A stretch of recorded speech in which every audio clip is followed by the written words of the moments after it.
Hello friends, welcome to my YouTube channel. So today in this video I am going to show you how to change the ringtone in this device.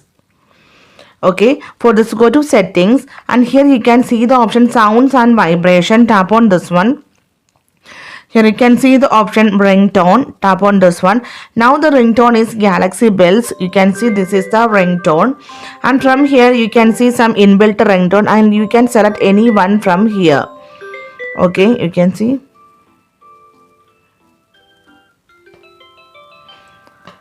Now I select the ringtone bubble. Now go back. You can see the ringtone is changed. Okay, in case if you want to customize the ringtone, that means if you want to set a ringtone that you downloaded to a device, again tap on the option ringtone. Tap on the option plus button on the top right side. First of all, you need to download the ringtone. Okay, now tap on the option folders at the bottom right tab. You can see the option download. Tap on this one and you can see all the downloaded mp3 files you can see here, and from here you can select the ringtone and you can easily select the ringtone to you can easily apply this ringtone to your device. So simply in this way you can change the ringtone in this device. So hope you guys enjoy this video. Thank you for watching. Thank you. Bye bye.